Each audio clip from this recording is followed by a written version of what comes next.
संत सज्जनांनो, महाभारताचं युद्ध झालं. महाभारताच्या युद्धामध्ये अनेक शूरवीरांनी सहभाग घेतला. बरं, त्याच्यामध्ये बोटावर मोजण्या इतके लोक शिल्लक राहिले. बरं का, मृत्यू लोकाचा नियम आहे, आया है सो जाएगा.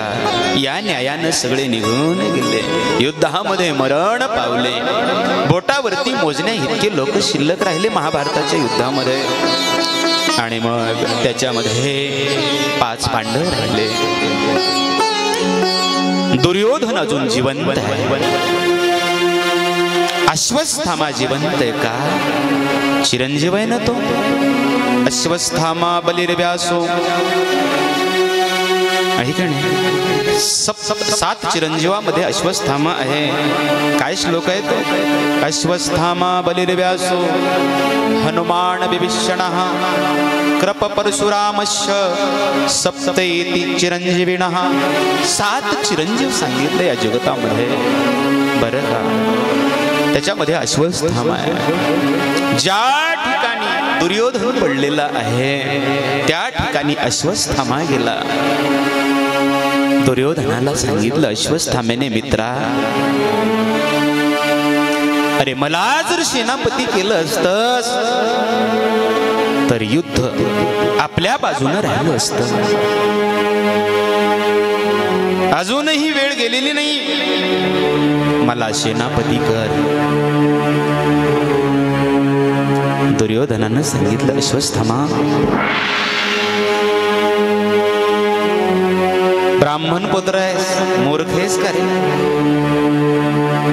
काय झालं दुर्योधना? अरे म्हणे सेनाच राहिली नाही, सेनापती होतो कशाचा? सेनापती होण्यासाठी सेना शिल्लक असावी लागेल ना. नाईलाज झाला दुर्योधनाचा. दुर्योधनानं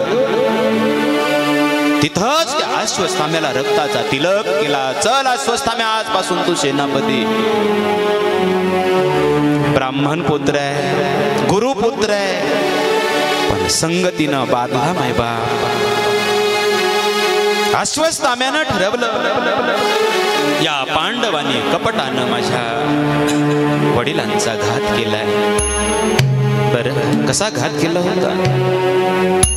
अश्वत्थामा हताः नरो वा कुंजरो वा. अश्वत्थामा मेलाय माहित नाही, अश्वत्थामा मेलाय हे खरं आहे, पण हत्ती मेलाय का कुणी मनुष्य मेलाय माहित नाही. धर्मानस अर्ध सत्य बोललं, अर्ध खोटं बोललं देवाच्या सांगण्यावरून. चीड होती अश्वत्थाम्याला. पांडवांच्या वंशामध्ये कुलदीपक शिल्लक ठेवणार नाही, पांडवाचा नायनाट केल्याशिवाय राहणार नाही. अश्वत्थामा द्वेषाने निघाला मैबा. रात्रीच्या वेळी एका झाडाखाली आला. नेमकं त्या झाडावरती एक घरट होत. एक दुसरा पक्षी त्या घरट्यातील ते पिलं कुरतडत होता, त्याच्या माना कुरतडत होता. अश्वत्थामाने नीती जाणली. गनिमी कावा केला अश्वत्थाम्याने. आणि अश्वत्थामा पांडवांच्या शिबिराकडे निघाला. एकही पांडव शिल्लक ठेवणार नाही. सगळ्या पांडवांचा झोपेमध्ये मी काटा काढणार. मायबा, ज्याचा सखा हरी विश्व त्यावरी कृपा करी. जाको राखे साइया मार सके ना कोई. कृपा रहे रघुराज की तो बालन बाका होय. अरे ईश्वराची कृपा जर झाली ना तर तुमच्या केसालाही कुणी धक्का लावणार नाही. संत गोड सांगतात बघा.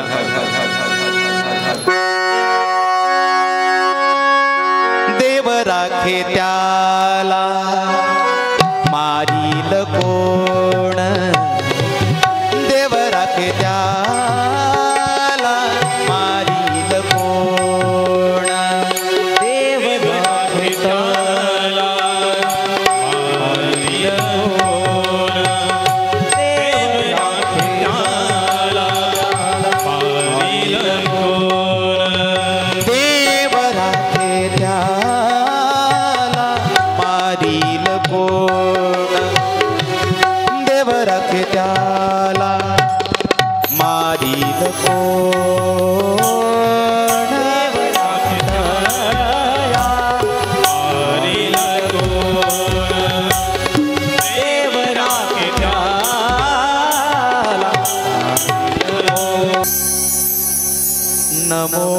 मोडे काटा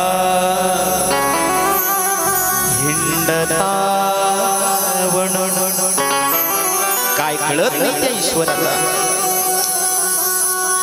ज्याचं रक्षण माझा प्रभू करतो, भगवंत करतो, त्याच्या जीवनामध्ये कसलं दुःख येणार आहे बाप. देवानं जाणलं पांडवाच्या जीवनामध्ये अरिष्ट येणार आहे.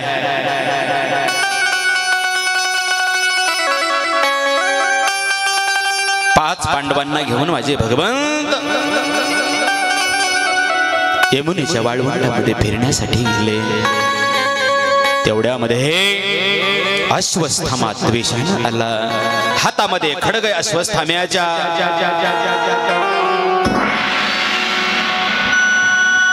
पांडवाची मुलं माय बाप प्रति पांडव दिसत होते, पांडवासारखेच दिसायचे. धर्मराजाचा मुलगा धर्मराजासारखा, अर्जुनाचा, भीमाचा, नकुलाचा, सहदेवाचा, पाचीच्या पाची बाळक एका ओळीमध्ये रांगेमध्ये झोपलेले. माता द्रौपदी झोपलेले ते शिबिरामध्ये. अश्वस्थाम्यानं खडग काढलं, सप सप सप सप पाचीच्या पाची लेकरांचे धड शिरधडाच्या वेगळे केले. आणि तिथून अश्वस्थामा जाऊ लागला. अश्वस्थाम्याच्या लक्षात आलं दुर्योधनाला विश्वास बसणार नाही, मी पांडव मारले. परत आला अश्वस्थामा. पाचीच्या पाचीत ते शिर पकडले अश्वस्थाम्याने. आणि ज्या ठिकाणी दुर्योधन निचेष्टित पडलेला आहे, भीमाचा गधेचा प्रहार त्याच्या मांडीवरती झालेला आहे. निचेष्टित पडलेला दुर्योधन. त्या ठिकाणी अश्वस्थामा आला आणि सांगितलं, मित्रा, अरे चांगल्या चांगल्याला जे जमलं नाही, भल्या भल्या मोठ्या मोठ्या शूरवीरांना जे जमलं नाही, ते मी आज केलंय. कसे होते महाभारतामध्ये जेव्हा लढायला होते ना दादा, हे का नाही, कसे होते. एक एकाचे मनोव्यापारे, हे विश्वची होय संहारे. एका एकाच्या मनात जर आलं ना, तर संपूर्ण विश्वाचा संहार करण्याची ताकद एका एकाच्या मध्ये होती. मित्रा, भल्या भल्यांना जे जमलं नाही ते मी केलंय. अश्वस्थामा असं म्हटल्याच्या नंतर दुर्योधनाला आनंद वाढला. पाचीच्या पाची बालकाचे शिर अश्वस्थाम्याने दुर्योधनाच्या समोर धरले. दुर्योधनाने ओळखलं, अश्वस्थाम्या चांडाळा, अरे हे पांडव नाहीत. मग अरे हे पांडवाची बालक आहे. नीच कृत्य केलंस रे. माझं वैर पांडवांच्या सोबत या बाळांनी काय केलं होतं माझं. अरे अश्वस्थाम्या, आमचा वंश पुढे घेऊन जाण्यासाठी हे 5 तर शिल्लक होते आणि त्यांना सुद्धा तू मारून टाकलंस. अरे माझ्या वंशाचं कसं होईल. दुष्ट दुर्योधन सुद्धा धायल मोकलून रडू लागला माय बाप. आणि त्याच वेळी दुर्योधन गत प्राण झाला. यदा मृधे कौरव सृंजयाना, जय हो वीरेश्वथो वीर गतेषु, मृगोदरा विद्धगदा विमर्श, भग्नोर्दण्डे धृतराष्ट्रपुत्रे.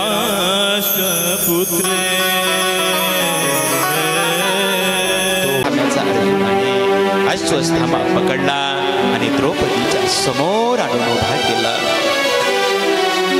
अश्वस्थामा समोर आणून उभा केल्याबरोबर माझ्या द्रौपदीनं अश्वस्थाम्याला नमस्कार केला.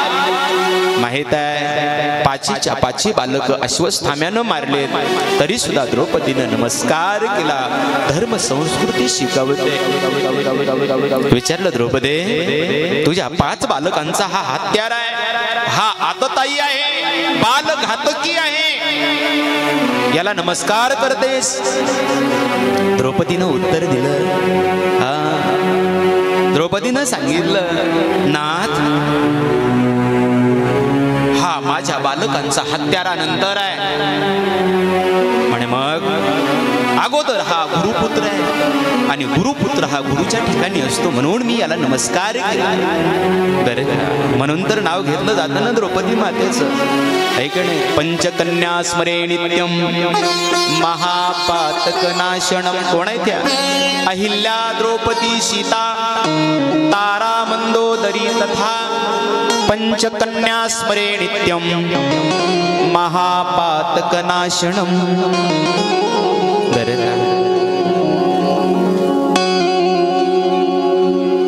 अर्जुनानं पकडलेल्या अश्वस्थाम्याला भीम दात ओठ खातो आहे त्याच्यावरती. मग सर्वांनी विचारलं द्रौपदी हा तुझा गुन्हेगार आहे, तुझ्या बालकाची यानं हत्या केली आहे, सांग याला काय शिक्षा करायची?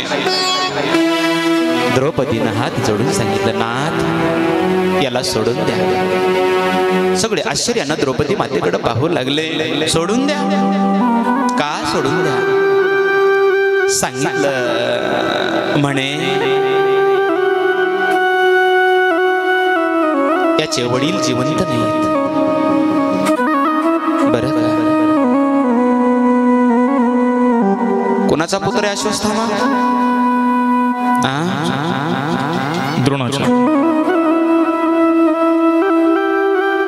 द्रोणाचार्यांचा पुत्र आहे. आणि द्रोणाचार्य युद्धामध्ये धारातीर्थी पडले आणि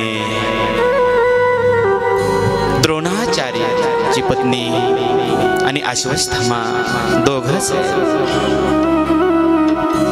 सांगितलं माझं आईचं अंतःकरण आहे, माझं आईचं काळीज आहे, माझ्या जीवनातून माझे पुत्र निघून आणि याच्या आईच्या जीवनातून जर हा निघून गेला तर त्याच्या आईवरती काय वेळ येईल हे आज माझ्या अंतःकरणाला विचारा. बरं आणि मग सगळ्यांनी आशेचा किरण म्हणून भगवान श्रीकृष्णाकडे पाहिलं आणि भगवान श्रीकृष्ण याला काहीतरी उत्तर देतील या हेतूने भगवान श्रीकृष्णांकडे पाहिलं. भगवान श्रीकृष्णांना विचारलं प्रभू काय करायचं याचं? देवाने सांगितलं म्हणे ब्राह्मणाची हत्या करता येत नाही आणि आततायाला जिवंत सोडता येत नाही. अर्जुनाने विचारलं प्रभू असं कोड्यामध्ये बोलू नका, याचं काय करायचं ते सांगा. मी उत्तर दिलं ब्राह्मणाची हत्या करता येत नाही आणि एखाद्यानं जर बाल हत्यारी असेल तर त्याला जिवंत ठेवता येत नाही. मग याला मारायचं की सोडायचं तुम्ही ठरवा. मग असं ठरलं संभावित मनुष्याचा अपमान हेच त्याचं मरण असतं, शहाण्या माणसाचा अपमान हेच त्याचं मरण असतं. बरं का?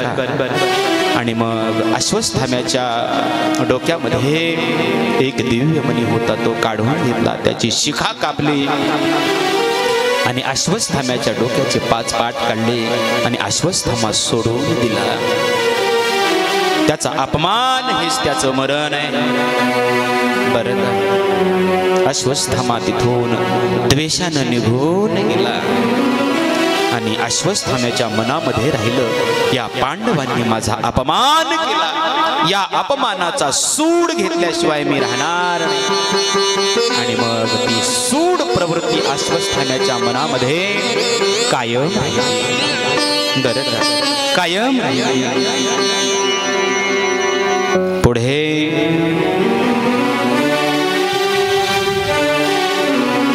अश्वस्थामा निघून गेला.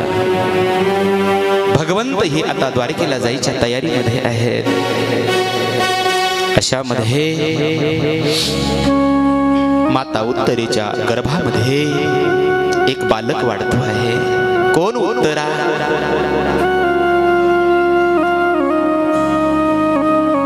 अर्जुनाची स्वतंत्र पत्नी सुभद्रा.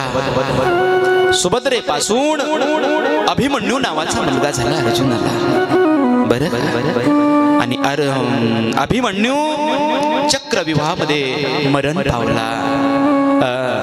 कौरवांनी त्याला न्याय नीती सोडून मारलं. बरं का? इतिहास माहित आहे. त्याच्यामध्ये जयद्रथाचा सुद्धा मोठा वाटा होता. आणि अर्जुनाने जयद्रथाचं डोकं धडा वेगळं केलं. तो भाग वेगळा आहे. ऐकणे, हा सूर्य, हा जयद्रथ.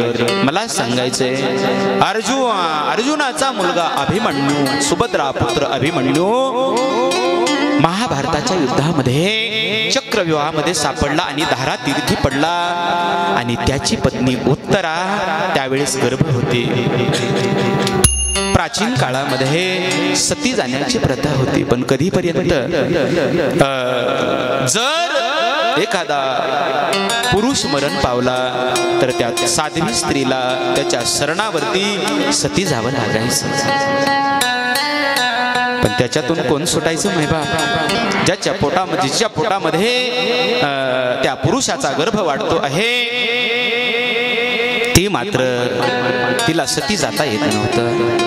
बरं का? आपलं न्यायशास्त्र सुद्धा याच्यावरच आधारित आहे, याच्यावरच चालतं. बरं का?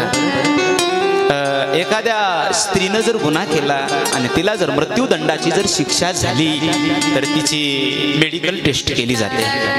आणि मेडिकल टेस्ट केल्याच्या नंतर जर मेडिकल टेस्टमध्ये तिच्या पोटामध्ये जर गर्भ असेल तर तिला मृत्यूदंडाची शिक्षा होत नाही. कधीपर्यंत?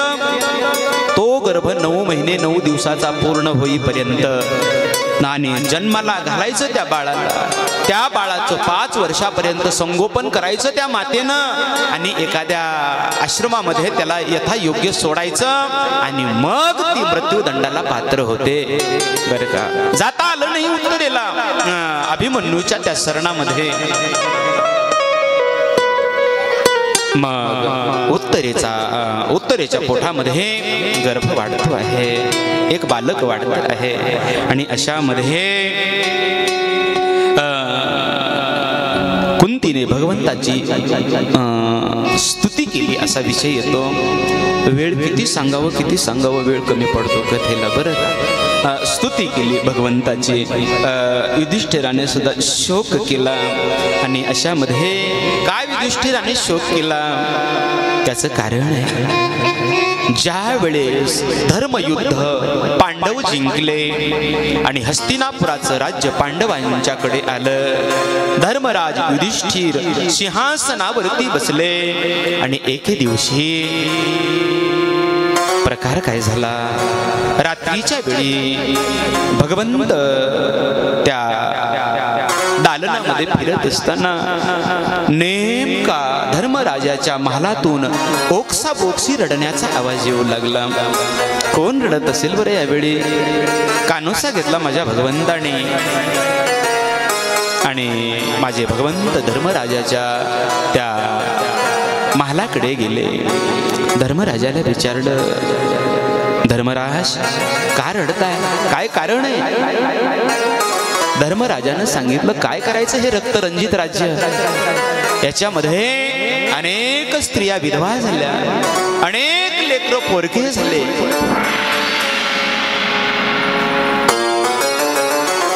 भगवंताने जाणलं युधिष्ठिराला मोह झालेला आहे, धर्मराजाला मोह झालेला आहे. बरं का? ज्या वेळेस धर्मयुद्ध छेडायचे सगळे सैन्य समरांगणामध्ये आले कुरुक्षेत्राच्या वरती, त्यावेळेस अर्जुनाला मोह झाला. बरं का? मोह घालवण्यासाठी गीताशास्त्र निर्माण झालं बरं का. काय आहे गीता? अर्जुनाला झालेला मोह गीतेची सुरुवात आहे आणि अर्जुनाला झालेल्या मोहाचा निराश गीतेचा शेवट आहे. त्यावेळेस अर्जुनाला समजावून सांगितलं आणि आता धर्मराजाला समजावून सांगण्याची वेळ आहे. पण असं नाही समजावून सांगायचं आता धर्मराजाला हाताला धरून उठवलं माझ्या भगवंताने. सकाळ झाली आणि सकाळच्या वेळी सगळेजण ज्या ठिकाणी भीष्म पितामह धारातीर्थी पडले त्या ठिकाणी आले सर्वजण. बरं का धर्मराजाचा मोह घालवायचा आले त्या ठिकाणी आणि आल्याच्या नंतर भीष्म पितामहाच्या डोळ्यातून अश्रू येऊ लागले. प्रभू तुमचं दर्शन मला होतंय पण इतका जखडलो गेलो प्रभू हात जोडण्याचं सुद्धा सामर्थ्य माझ्यामध्ये राहिलं. बरं आणि मग भगवंताला भीष्म पितामहाने पायाजवळ उभा केलं. बरं का देवाला पायाजवळ उभा केलं भीष्म पितामहाने. सांगितलं सगळेजण आश्चर्यानं पाहू लागले अरे देवाला पायाच्या जवळ उभं केलं. भीष्म पितामहाने सांगितलं मला जिथून माझ्या प्रभूचं दर्शन होतंय का माझा आता अंत काळ जवळ आलेला आहे.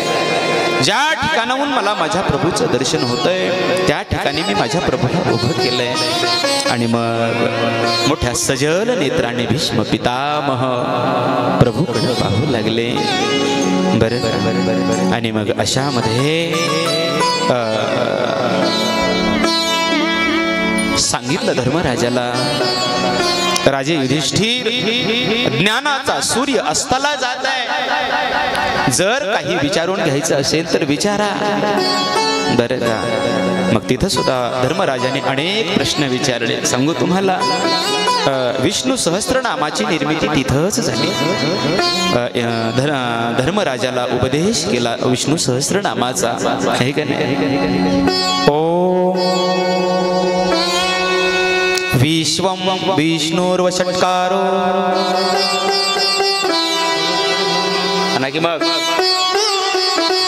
भूतभव्य भवत्प्रभु भूतकृत भूतभृतभावो भूतात्मा भूतभावनः भूतात्मा परमात्मा च मुक्तानां परमागतिः अव्ययः पुरुष साक्षी क्षेत्रज्ञोऽक्षर एव च योगो योगविदानेता प्रधान पुरुषेश्वरः. आता याला अर्धा तास लागला. हा गोड आहे. 1000 नाव घेतले. राजधर्म सांगितला, क्षत्रिय धर्म सांगितला, स्त्री धर्म सांगितला. सगळे धर्म सांगत असताना भीष्म पितामह प्रगल्भ ज्ञान भीष्म पितामहाच्या मुखातून बाहेर पडतंय. सगळे मनाचे कान करून ऐकतायत. एवढ्यामध्ये द्रौपदी माता हसल्या. पितामहांची नजर द्रौपदीकडे गेली. द्रौपदी का हसलीस? द्रौपदीनं सांगितलं चालू द्या पितामह तुमचं चालू द्या ज्ञान. का हसलीस सांग अगोदर.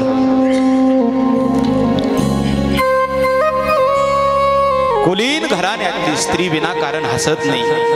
बरं का हसलीस द्रौपदी? द्रौपदीनं सांगितलं भीष्म पितामह एवढ्या ज्ञानाच्या बढाया मारता आहात. कुठं गेलं होतं तुमचं ज्ञान ज्या वेळेस दुःशासन माझं वस्त्र ओढत होता? कुठं गेलं होतं तुमचं ज्ञान तेव्हा? अश्रू आले भीष्माचार्यांच्या डोळ्यामध्ये. द्रौपदी नाईविलाज झाला ग माझा. पांडवांचं मीठ खाल्लं होतं मी. धर्मनीती सांगते ज्याचं खावं मीठ त्याचं करावं नीट. संगती दुर्योधनाची झाली आणि त्या मिठाचं त्या अन्नाचं रक्त माझ्या शरीरामध्ये तयार झालं. कळलं नाही मला. दुर्बुद्धी झाली त्यावेळेस. विहित काय निषिद्ध काय कळलं नाही द्रौपदी. राग येत होता. पण नाईलाज होता द्रौपदी, काय करू. आता ते सर्व रक्त या धरेवरती वाहून गेलेलं आहे. आणि मग तो प्रसंग सगळ्यांच्या समोर उभा राहिला. कोणता प्रसंग आहे तो. कौरवी पांचाळी सभे माझी आणली, वस्त्र हरणे वस्त्रे कैशी केली माऊली. पांडुरंगे येई हो पांडुरंगे,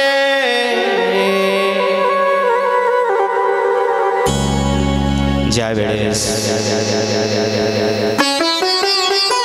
पांडवांच्या आणि कौरवांच्या मध्ये शाब्दिक खडाजंगी व्हायची, त्यावेळेस दुर्योधनाने पांडवाला चॅलेंज केलं. म्हणे सारीपाट खेळता का, दूध खेळता का. क्षत्रियाचं रक्त जाग झालं आणि सांगितलं खेळू. सांगण्याचा इत्यार्थ इतका आहे, त्या दूध क्रीडेमध्ये पांडव सगळं राज्य हरले, स्वतः सुद्धा हरले. शेवटचा पर्याय म्हणून द्रौपदी डावावरती लावले. विनाश काले विपरीत बुद्धी. द्रौपदी सुद्धा हरले मायबाप. त्या दुर्योधनानं सांगितलं, पाहतोस काय दुःशासना, जा द्रौपदीला घेऊन ये. दुःशासन ताड ताड ताड ताड ताड ताड करत द्रौपदीच्या महालामध्ये आले. आणि आल्याच्या नंतर द्रौपदी एक वस्त्रा होती, रजस्वला होती द्रौपदी. द्रौपदीच्या पदराला हात घातला. द्रौपदीनं हात जोडले. भाऊजी हे काय करत आहे. मी एक वस्त्र आहे, मी रजस्वला आहे, मला स्पर्श करू नका. ऐकलं नाही दुःशासनाने, पदराला हात घातला आणि तशीच द्रौपदी केसाला धरून त्या राजसभेमध्ये आली. सगळे महारथी त्या ठिकाणी उपस्थित होते. द्रोणाचार्य, कृपाचार्य, अनेक महारथी तिथं उपस्थित होते. द्रौपदीला आणलं. दुःशासना फेड तिच्या अंगावरचं वस्त्र. त्या दुर्योधनानं मांडी उघडी केली आणि वस्त्र फेड तिचं आणि तिला माझ्या मांडीवरती आणून बसव. भीमाचा क्रोध खवळला. एक ना एक दिवस या दुर्योधनाच्या मांडीचा वेध मी घेणार. आणि मग दुःशासन द्रौपदीचं वस्त्र ओढू लागला. ओढत असताना द्रौपदी आपल्या 5 पतीकडे पाहत होती. पण एक ही सगळे खाली माना घालून बसले. सगळ्यांनी खाली माना घातल्या. कौरव मोठ्या मोठ्यानं हसत आहेत. अशामध्ये दुःशासन वस्त्र ओढतोय. अबला स्त्री किती वेळ दम धरणार त्यांच्या समोर, किती वेळ चालणार. अबला झाली ना ती. पतीनी माना खाली घातल्या म्हटल्याच्या वर. आणि मग अशामध्ये द्रौपदीनं माझ्या भगवंताचा धावा केला. कोठे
दीनानाथ ब्रीद सांभाळिया फुले.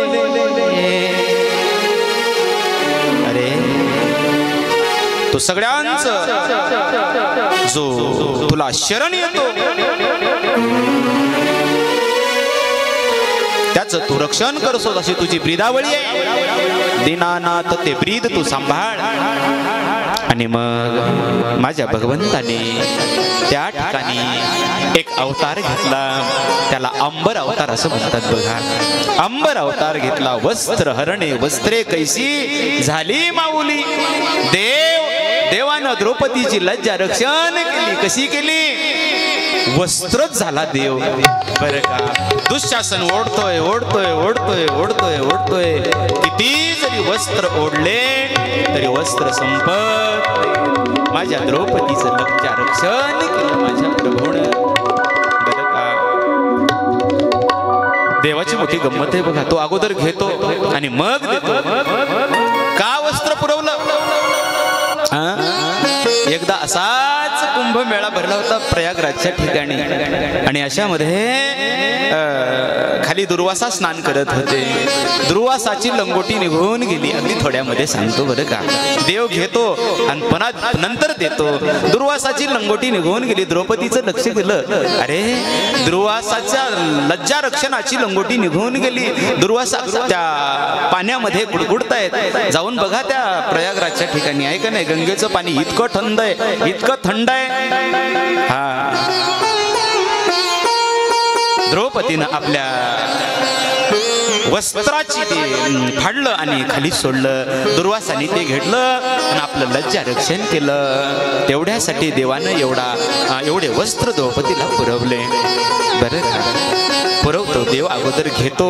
आपण द्यायलाच तयार नाही का नाही. द्यावं अगोदर दिलं पाहिजे. कसं आहे बघा. आता हे पाणबुड्या मोटरी आता निघाल्या आहे का नाही. जुन्या काळामध्ये इंजिन असायचं किंवा त्या फाउंडेशनवर फिट केलेल्या मोटरी असायच्या.